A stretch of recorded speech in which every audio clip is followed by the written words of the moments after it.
اور پھر یہاں پر جو غلط فہمی بعض لوگوں کے ذہنوں میں ہوتی ہے کہ حجاب کا مطلب سمجھتے ہیں کہ گھر کے اندر محدود ہو جانا، گھر کے اندر بیٹھ جانا. ایسا نہیں ہے.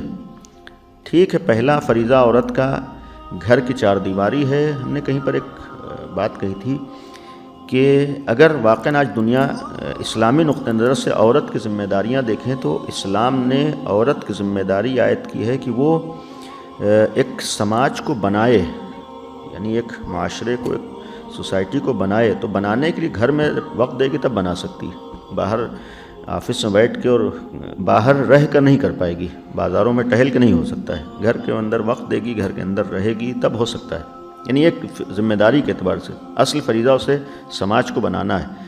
دنیا یہ چاہتی ہے کہ اسی سماج کے ہاتھوں عورت استعمال ہو. یہ عورتوں کے لیے غلط فہمی ہوتی ہے کہ دنیا والے جو ہمدردی ظاہر کرتے ہیں، ہمدردی نہیں بلکہ بیوقوف بناتے ہیں. وہ اصل میں عورت کو استعمال کرنا چاہتے ہیں اپنے مفاد کے لیے. یعنی زمین آسمان کے دونوں میں فرق فکر میں. الہی فکر ہے، اسلامی فکر یہ ہے کہ عورت سماج بنائے، اور دنیا یہ چاہتی ہے کہ سماج کے ہاتھوں عورت استعمال ہو. یہ توجہ رکھیے گا ہمیشہ کہ ہرگز اسلام نے عورت کے اوپر ظلم نہیں کیا ہے. ہماری لیے دین میں سب سے پہلے یہ عقیدہ رکھنا واجب ہے توحید کے بعد کہ اللہ عادل ہے. ہمارے اصول دین میں عدالت ہے، یعنی عدالت کا عقیدہ واجبات میں سے ہے. اگر ہم اللہ کے عدالت کا یقین نہ کریں، ہم اللہ کے ماننے والے نہیں بن سکتے ہیں. جب یہ عقیدہ ہے، بنیادی چیز ہے، سب سے پہلی چیز توحید کے بعد عدالت کا عقیدہ ہے. تو عدالت کا مطلب اللہ ایسا نہیں کسی خاص کام میں عادل ہے. نہیں، اللہ کے ہاں کوئی بھی عمل، کوئی بھی فیصلہ، کوئی بھی قانون عدالت سے الگ نہیں ہو سکتا. ابھی جو قرآن کی آیتیں بیان کی، حجاب کی کس نے قانون بنایا؟ اللہ نے یا رسول نے یا جناب سیدہ نے؟ اللہ نے قانون بنایا. حجاب کا حکم، پردے کا حکم اللہ دے رہا ہے. جب ہم یہ عقیدہ رکھ رہے ہیں اللہ عادل ہے، تو پھر کسی قانون میں اس کے ہاں عدالت کے خلاف کچھ ہو جائے نہیں ہو سکتا ہے. جو بھی قانون بنائے گا وہ عدالت کے لیے. اس کا مطلب ہے کہ اگر ہم اللہ کو عادل مانتے ہیں تو یقین کرنا پڑے گا کہ حجاب و پردے کا قانون بھی عدالت کے لیے. یعنی یہ انصاف ہے. ہو سکتا ہے ہم اللہ کے ہر فیصلے کو نہ سمجھ سکیں، یہ ممکن ہے. لیکن اگر ہم نے مثال کے طور پر آپ ایک بچے کو احساس دلاتے ہیں تمہاری ماں تم سے بہت زیادہ محبت کرتی ہے، تو اگر یہ احساس ہو جائے، یقین ہو جائے ماں محبت کرتی ہے اور واقعاً حقیقی معنی محبت کرتی ہے، تو وہ جو جو کرے گی بچے کی بھلائی کے لیے کرے گی. یعنی جو جو قانون بنائے گی، جو جو اس کا رویہ اور برتاؤ ہوگا، سب ہمدردی میں ہوگا اور اس کے بھلائی کے لیے ہوگا.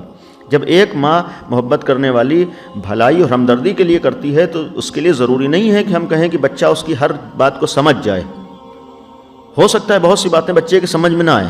ایک عام مثال ہے، بچہ نہیں سمجھے گا کہ ہم کو کڑوی دوا کیوں کھلا رہی ہیں. بچہ نہیں سمجھے گا کہ ہم کو یہ جو صبح صبح کیوں اٹھا رہی ہیں. صحیح ہے، سامنے کی چیز نہیں سمجھے گا.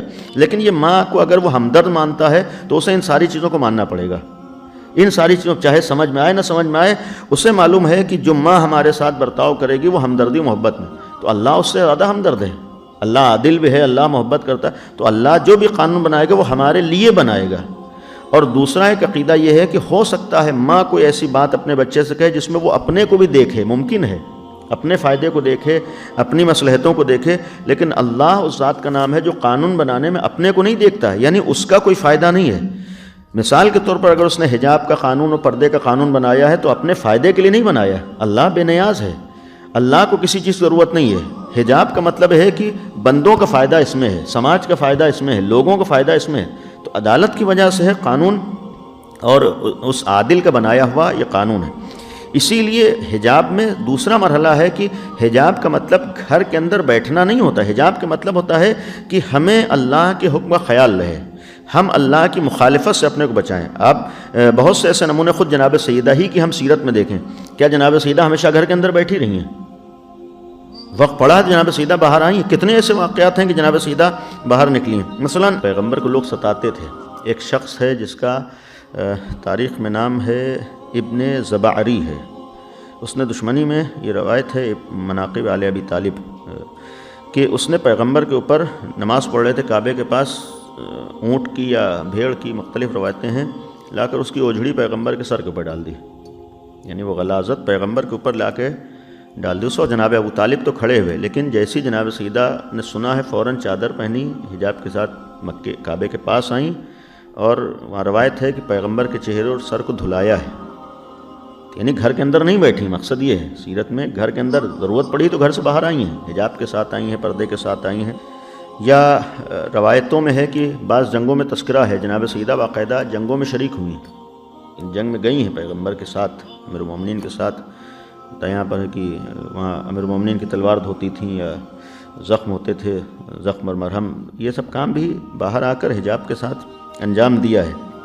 یہ جب ضرورت پڑی ہے، بعض لوگ کہتے ہیں باہر آ ہی نہیں سکتی، نہیں، کبھی ضرورت پڑے حکم خدا کے بنیاد پر آئے مباہلہ ہے یا نہیں سامنے، واقع مباہلہ سورہ آل عمران کی آیت 61 میں جب حکم دیا ہے تو جناب سیدہ کو پیغمبر لے کر آئے تو وہاں تو غیر بھی تھے لیکن مکمل حجاب میں تھیں، حجاب کے ساتھ جناب سیدہ باہر تشریف لائی ہیں۔ یا اسی طریقے سے جب آخری وقت میں دربار تک آ گئی ہیں، یعنی خلیفہ اول کے مقابلے میں جب خطبہ فدق دیا ہے تو وہ تو گھر سے نکلی ہیں، لیکن اس کا بھی ایک عجب انداز تھا، یہاں تک کہ امیر المومنین کے دفاع کے لیے یہ بھی روایت ہے کہ جناب سیدہ مولا کائنات کے ساتھ گھر گھر جاتی تھیں۔